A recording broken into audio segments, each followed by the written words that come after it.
Today, I'm announcing a comprehensive new approach to make Canada the world's leading energy superpower. They carved through solid rock, tunneled under salmon-rich rivers, and faced down avalanches, just to move oil. Canada's boldest energy project didn't just stretch 1,050 kilometers across unforgiving wilderness. It pierced through something far deeper. Decades of quiet economic dependence. Billions were spent. Protests erupted. And when the final weld cooled, the real story began. Something happened that no one expected. Not industry giants, not global traders, not even their closest ally. Why would a country go to such extremes? And what new chapter did this open? Not just for pipelines, but for politics, partnerships, and power. There's more beneath the surface than steel. Let's dig in. The economic trap of a single buyer. For much of its modern history, Canada's oil economy was tethered to a single trade partner, the United States. This wasn't just a trade choice, it was an economic constraint. Nearly all of Canada's crude exports flowed south, locking the nation into a relationship where it had little pricing power. Over time, this imbalance meant Canadian producers were often price takers, forced to accept whatever US buyers were willing to pay. Even as global markets grew more lucrative, Canada remained sidelined, not because of a lack of supply, but because of an absence of alternative pathways. One of the biggest consequences of this dynamic was the phenomenon known as the Canada discount. With no infrastructure to reach overseas buyers directly, Canadian crude, specifically Western Canadian Select, was consistently undervalued on the global stage. While oil prices soared in Europe and Asia, Canadian producers were stuck selling at margins sometimes $30 per barrel lower than global benchmarks. This undercut profits, discouraged investment, and funneled billions away from the national economy year after year. The lost revenue had consequences, real consequences. This was not just about profits, it also questioned the public's unrealized potential. Money that could have been spent on Canadian cities, healthcare, education, or infrastructure just evaporated.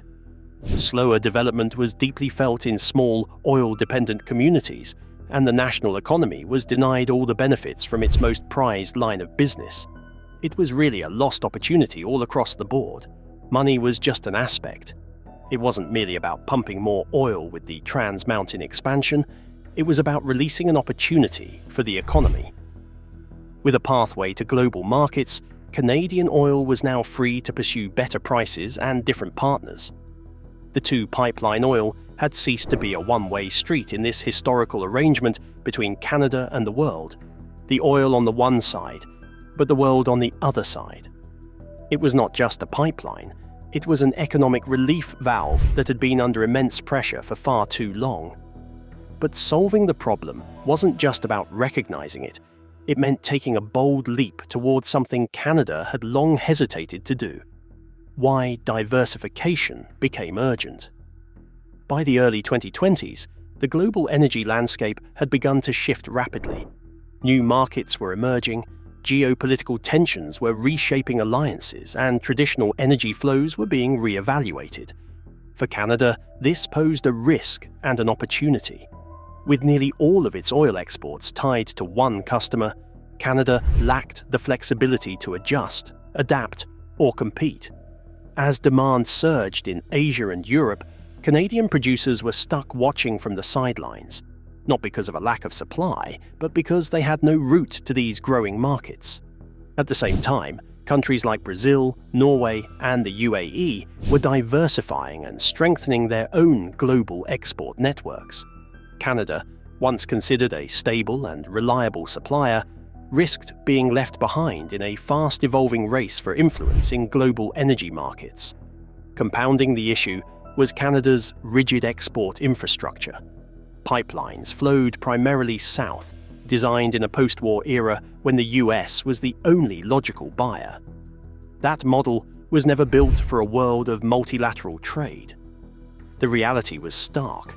No matter how high international oil prices climbed, Canadian producers couldn't benefit unless they could physically reach those buyers. The infrastructure that once symbolized strength had become a bottleneck, choking off growth and options.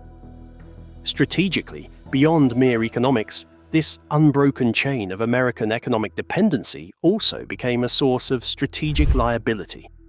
Canada became vulnerable under the full weight of the American trade policy. A diplomatic stain, tariff threats, or regulatory changes could undo billions of dollars worth of exports. That near scenario occurred in 2025 when the US made a hint at putting energy imports from Canada under a tariff. It was not simply a wake-up call, it was a red alert. A country that controls its resources must also control how and where these resources flow. Otherwise, they will be able to use that power against them. The expansion of the Trans Mountain Pipeline became Canada's answer to this urgent need. Not only would it triple capacity, but it would also open a western gateway to Pacific markets such as China, India, and Southeast Asia. These buyers are not only hungry for energy, but are also willing to pay top price. Ocean transportation will also give access to Europe, thus giving Canada options that it has hardly enjoyed before. More than just midnight oil, this project was about repositioning the country in the global energy hierarchy, giving it a voice and choice in dealing with the rest of the world. Birth of the Trans Mountain Expansion. The idea to expand Canada's oil export infrastructure began taking shape in 2013, when Kinder Morgan proposed a plan to twin the existing Trans Mountain Pipeline, originally built in 1953. On paper, the concept looked straightforward. Lay a second pipeline alongside the original, increasing export capacity from 300,000 to 900,000 barrels per day. This would allow Canada to move more oil westward, toward Pacific ports and global markets, breaking its long-standing dependence on US pipelines. However, what initially seemed like a duplication quickly evolved into a complete reinvention of one of Canada's most critical energy arteries. The expansion plan immediately encountered significant resistance. From 2014 to 2018, the project was plagued by environmental concerns, legal challenges, and widespread opposition from Indigenous communities and advocacy groups. Critics raised valid issues about land rights, ecosystem protection, and the long-term environmental impact of expanding fossil fuel infrastructure. As protests intensified and regulatory hurdles multiplied, permits were revoked, construction stalled, and risk escalated. Eventually, Kinder Morgan deemed the project too risky and withdrew entirely, leaving its future uncertain. In a bold and controversial move, the Canadian government stepped in to save the project. It reframed its 2018 acquisition of the Trans Mountain Pipeline and expansion project for $4.5 billion Canadian dollars, not as a corporate investment, but as a national infrastructure development. The argument was fairly simple. In the absence of new export capacity, Canada was going to remain economically constrained and geopolitically vulnerable. By taking ownership of the project, the government sought to ensure it would be in the public interest, energy security for the nation, and the long-term growth of the nation, most importantly, against objections made by others. Construction was resumed in 2019, and the march forward would test the limits of Canadian engineering and political will. The project not only had to overcome logistical complexity, but it also had to restore public trust and engage intense political scrutiny. The Trans Mountain expansion journey was much more than just a response to market need. It was symbolic and practically Canada's turning point. It was the moment this nation stood up and took charge of its energy future, turning this stalled corporate project into a federally backed mission to connect Alberta's oil to the world. Engineering through the Rockies. Building the Trans Mountain expansion wasn't just an infrastructure challenge, it was a battle against some of the most unforgiving terrain in North America. The pipeline's 1,150-kilometer route stretched from Edmonton, Alberta, to the Westridge Marine Terminal in Burnaby, British Columbia, cutting across mountains, wetlands, frozen plains, and densely populated coastlines. To succeed, engineers had to pioneer solutions for each unique obstacle, with the Rocky Mountains presenting the most formidable natural barriers. The project became a test of precision, patience, and resilience, requiring innovation in both planning and execution. In Alberta, crews needed to navigate fragile wetlands and farmlands without causing surface-level destruction. To accomplish this, engineers employed horizontal directional drilling, a technique that threads pipeline deep underground using GPS and sensors to avoid disturbing the environment above. But the challenges intensified dramatically in British Columbia's Fraser Valley. Here, construction teams faced landslides, unstable cliffs, and brutal winter storms. In some areas, progress slowed to a crawl, just a few meters per day, because every blast of rock had to be carefully mapped, reinforced, and secured before continuing. The risk was well-founded. In 2022, a series of slope failures near Jacko Lake forced work on the project to stop for several weeks while the engineers were using their talents to apply stabilization systems. These included steel anchors put deep into rock faces, retaining walls that had much reinforcement, and erosion control technologies that would prevent entire mountainsides from coming down the pipeline. In the Rockies, workers battled sub-zero temperatures, avalanches, and ever-changing ground conditions. Each section had to be built not just to work, but also to endure the wrath of nature for the next few decades. All of it was borne by engineers and construction crews who carved a safe, stable way for the energy all along the pathway. Thus, the terrain shifted to the terminals near the coast, but the drama in the scenario remained.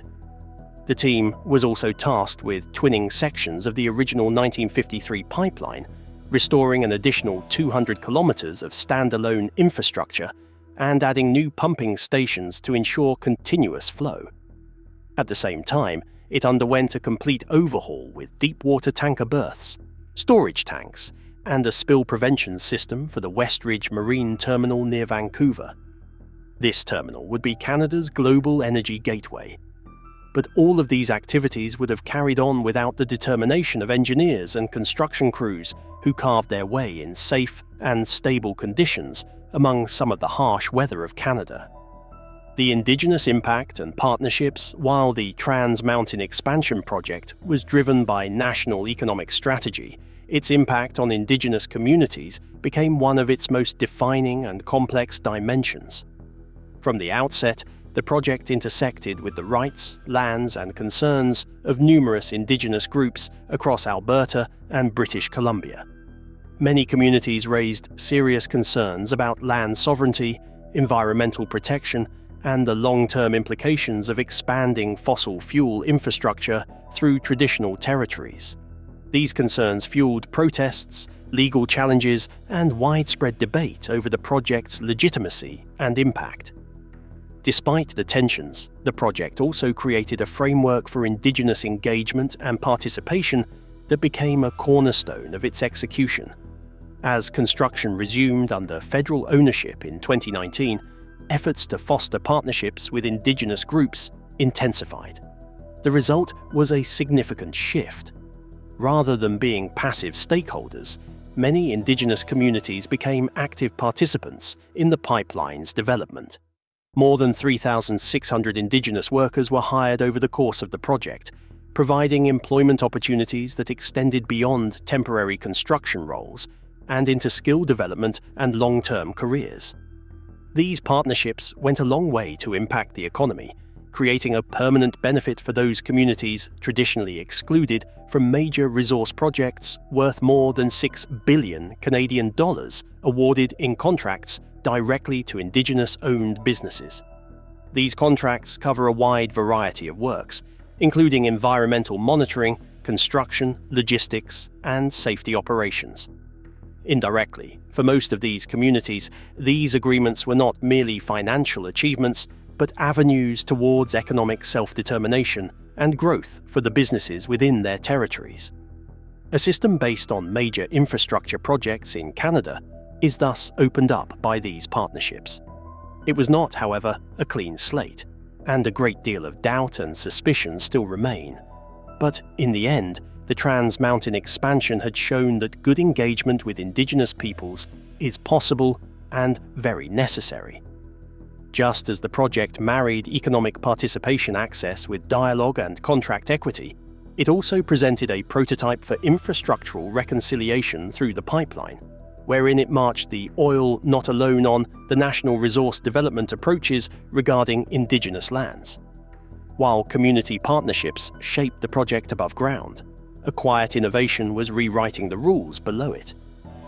Horizontal directional drilling, one of the most critical engineering breakthroughs behind the Trans Mountain expansion, was the use of horizontal directional drilling, HDD, a technique that allowed the pipeline to pass through environmentally sensitive areas without disturbing the surface. This method became especially vital in Alberta, where the pipeline needed to cross delicate wetlands and farmlands. Traditional trench digging would have destroyed these ecosystems, but HDD made it possible to thread the pipeline deep underground, preserving both the land above and the habitats it supports. HDD works like threading a needle beneath the earth. Engineers drill a curved path from one side of an obstacle to the other, guiding the drill bit with GPS and real-time sensors. Once the path is complete, the pipeline is pulled through the borehole. This method requires extreme precision and careful planning, especially when working under rivers, wetlands, and dense soil layers. In the case of the Trans Mountain expansion, HDD enabled the pipeline to pass under salmon-rich rivers and farmland without exposing the area to contamination or erosion. Such a process was not only inventive, but also necessary for the novelty of overcoming regulatory and environmental barriers. Most grants passed with respect to land-based grants on surface disruptions, as well as responsible land stewardship. By introducing HDD, the project was able to demonstrate compliance with the environmental regulation, as well as gain trust and understanding from Indigenous communities and local stakeholders who had expressed concerns regarding land and water protection. It became a national model for how engineering and environmental ethics could combine on a project of national significance. Not only did HDD eliminate project delays in inaccessible areas, but it also proved beneficial to the schedule and project maintenance in very difficult-to-access places. In places where blasting or trenching would grow very risky or time-consuming, HDD allowed crews to keep moving safely, but without compromising safety or stability. More than 100 internal HDD operations occurred across the 1,150 kilometers of pipeline spread out across the country, proving modern infrastructure need not come at the expense of natural ecosystems. Instead, with the right tools, techniques, and even tools and techniques right, can adapt it, along with even save it from damage. Reactivating and reinventing the original pipeline. As part of the Trans Mountain expansion, engineers didn't just build new infrastructure, they also breathed new life into the original 1953 pipeline, a crucial but aging artery of Canada's energy network. Over 200 kilometers of the original pipeline, which had been dormant or underused for years, were reactivated as part of the expansion strategy. But this wasn't a simple case of flipping a switch. The process required a complete inspection, upgrade, and modernization to meet today's safety, environmental, and operational standards. Reactivating the old pipeline meant subjecting it to rigorous testing. Crews used advanced tools to inspect the interior and exterior of the pipeline, identifying any signs of wear, corrosion, or structural weakness. Once problem areas were found, they were either repaired or replaced to ensure the line could safely handle the tripled export volume from 300,000 to 900,000 barrels per day. These upgrades ensured the reliability of the pipeline system while reducing the need for constructing entirely new corridors in some sections, minimizing further environmental disruption. Modernizing the old infrastructure also meant constructing new pumping stations along the pipeline. These very powerful stations are extremely important for a constant flow on the 11-kilometer-long pipeline, in particular because it has to ascend and descend many steep mountains. The new system also extends the latest monitoring and control technologies that allow operators to instantly detect irregularities in pressure and flows in order to prevent leaks and ensure rapid response in case of emergencies. The combination of security and reactivation and redesign opened this project to existing infrastructure and brought it up to current 21st century energy levels. It was, as a result, cost-effective and eco-friendly, extending the life of Canada's first westward oil corridor. The Trans Mountain expansion showed that modernization is not just about building new systems, but also about integrating old systems with new technologies, in that it proved how cost-effective the renewal of the integrity of an infrastructure asset could be. Beyond the convolution, restoring this foundational piece of Canadian infrastructure is historically and culturally significant. The original Trans Mountain pipeline, built back in 1953, was, in many ways, a post-war icon of industrial progress and national unity, linking Alberta's resources all the way through to the Pacific coast. Its reimagining speaks not only to technological advancement, but also to a more global perspective on adaptive reuse for infrastructure projects. In the words of Tim McMillan, the former Canadian Association of Petroleum Producers president, Canada should take advantage of every one of its advantages, including the infrastructure we have already built, to remain competitive in a world that is changing. Here, the modernization option over replacement also echoes the wider global sentiment for minimizing energy development impacts on the environment. The reuse of this legacy asset, instead of clearing new lands for completely new corridors, was coming increasingly under demand as a sustainable engineering practice to protect the environment from destruction and reasonably sustain economic momentum in Canada. Westridge Marine Terminal.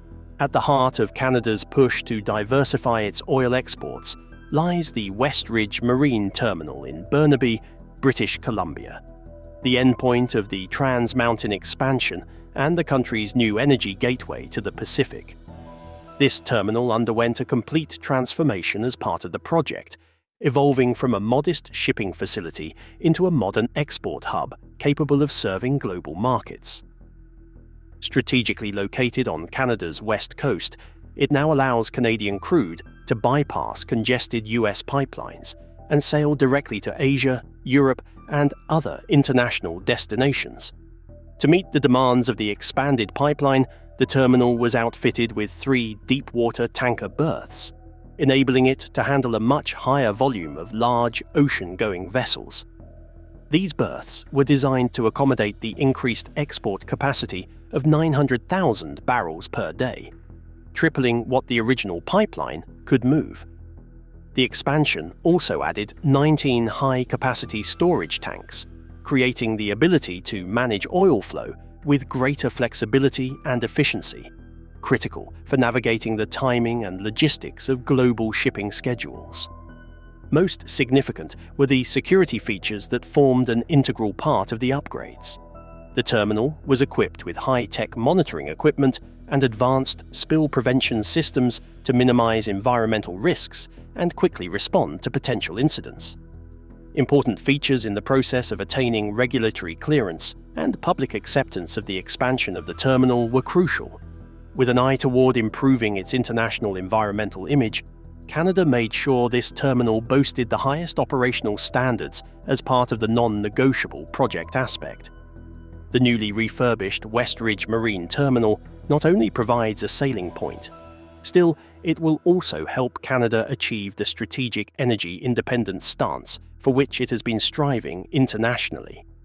By creating an outlet for oil sands in Alberta into the Pacific markets, the terminal has positioned Canada to develop as an international player. Countries like China, India, Spain, and the Netherlands have already started importing crude through this route, signaling a new stage in diversified trade relations. With this terminal, Canada today possesses the infrastructure to move beyond the singular buyer limitations and deal with the world's terms. The shift has also changed how Canada is seen in energy diplomacy globally. According to energy analyst Sarah Hastings-Simon, the Westridge Marine Terminal is more than infrastructure, it's leverage.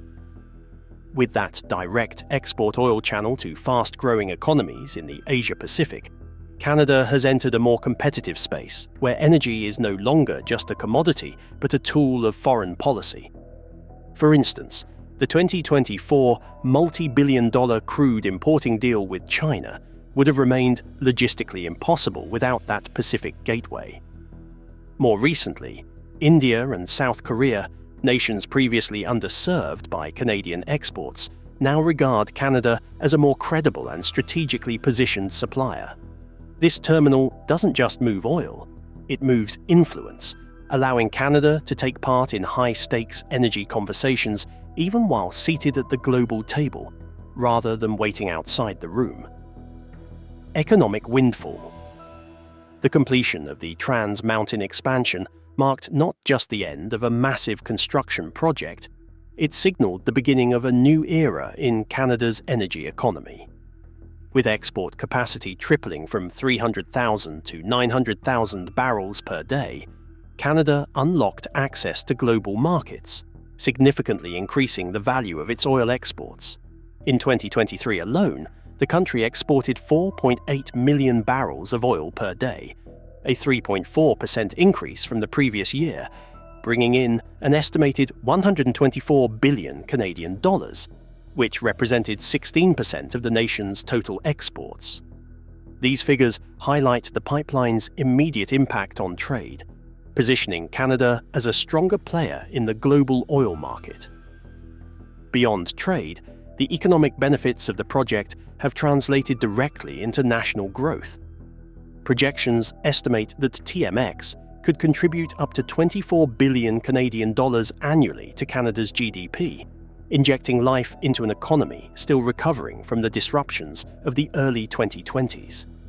For oil producers like Suncor, Cenovus, and Canadian Natural Resources, the ability to access higher international prices means an additional 73 billion Canadian dollars in expected revenue over the next 20 years.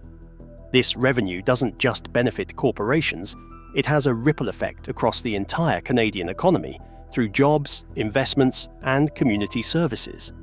Among the impacts most clearly evident are jobs. Directly, nearly 38,000 jobs. This expansion project provided steady, high-paying work across engineering, construction, logistics, and environmental monitoring. More than 3,600 of these directly benefited Indigenous workers, a considerable step in advancing inclusive economic participation. Demand increased in local economies along the pipeline route through this workforce boom as it benefited small businesses and regional infrastructure projects in Alberta and British Columbia. The pipeline has also become a revenue source for the public, as federal and provincial governments are likely to collect taxes and royalties, totaling up to 46 billion Canadian dollars from increased oil activity in the coming decades. The money is particularly reserved for public services, such as healthcare, education, and transportation infrastructure, which lead to long-term benefits for society far beyond the oil sector. The Trans Mountain expansion created the path for oil. It carved a more extensive joint path in resilience and prosperity for the nation. The Trans Mountain expansion is more than economic measures and job creation. It's public opinion on energy infrastructure in Canada. Strong opposition among many circles continues against fossil fuel projects, but a 2024 poll conducted by Angus Reid Institute showed that 61% of Canadians were in favour of the project once construction ended, and its operational benefits became apparent. That indicates an infected relationship with economic impacts and, particularly, will actually help define the perception of controversial projects within the community based on the locational job benefit and reinvestment in public service. Energy's cultural attitudes evolve, not necessarily for oil, but in support of self-determining economies. Like Professor Monica Gattinger, Director, Institute for Science, Society and Policy, University of Ottawa, states, "Canadians want responsible development.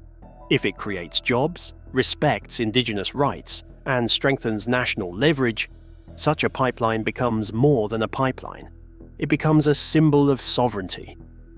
The money was flowing, but something else was shifting, something that could redefine a decades-old relationship. A new energy game with the US. For over half a century, Canada's energy relationship with the United States was built on a single assumption: the US would always be Canada's primary buyer. Nearly 97% of Canadian crude oil exports flowed south across the border, creating a comfortable yet fragile dependence. This dynamic worked for a time. US refineries were built to process Canada's heavier crude blends, and Canadian producers relied on predictable access to their southern neighbour. But as global energy markets shifted and political tensions rose, the limitations of this one-sided arrangement became increasingly apparent. The turning point came in 2025, when the US administration floated the idea of a 10% tariff on Canadian oil imports. The mere suggestion shook investor confidence and exposed a harsh truth.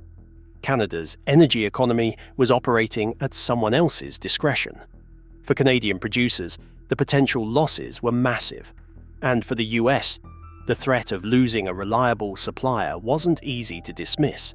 Most American refineries are specifically configured to process Canada's heavy crude, and replacing it would require expensive upgrades and years of adjustment. The proposal highlighted the mutual vulnerability in what had once seemed like a stable energy partnership. Here comes the Trans Mountain expansion, Canada's strategic pivot out of that dependency. By carving a pipeline through the Rockies and connecting Alberta's oil sands directly to Pacific ports, Canada no longer had to funnel nearly all of its oil through the US. This made for some sweet new leverage. Now, with the ability to ship to Asia, Europe, and beyond, Canada could negotiate from a position of strength rather than need.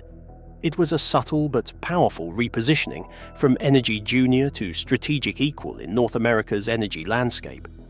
It requires not abandoning the US as a customer, but it does build walls around vulnerability and increases the energy frontiers of Canada. As soon as those ships were sailing from Canadian shores toward Shanghai, Rotterdam, and Mumbai, it changed the game for the United States with respect to a supplier that had other choices. The element of complexity and competition has now been added to North America's energy politics. The two countries would continue to stipulate trade relations, but under different conditions, those where Canada could really set the conditions for better pricing and choose partners. In effect, the Trans Mountain expansion did not simply build a pipeline, it turned upside down the tenets of cross-border energy trade. It has also initiated a cultural and geopolitical recalibration. For the first time in decades, Canada is not reacting to US energy policy, it is shaping its own, says energy analyst Laura Cameron of the Canadian Global Affairs Institute. This newfound autonomy extends beyond the economic sphere. It resonates with a broader national sentiment to engage in the global arena with an independent voice. The Trans Mountain expansion has provided Canada with the power to talk to emerging countries such as India and China, not just as a supplier, but as an increasingly important player in a more multipolar energy landscape. For instance, in 2024, China imported more than 300 million Canadian dollars worth of crude oil from Canada. These shipments were a million miles away from the possibilities just a few years ago. This paints a future where Canada will no longer be a silent partner in energy diplomacy, but rather a strategic voice with options and influence. Thanks for watching.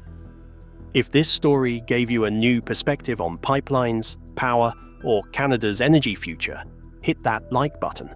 It really helps the channel. Got thoughts, questions, or your own take on what this means for Canada and its neighbours? Drop a comment below, we'd love to hear from you. And if you're into real-world stories that shape nations and move markets, subscribe and turn on notifications so you never miss an upload. Now, don't stop here. Click on the next video on your screen to explore another mega project that's changing the world. See you there.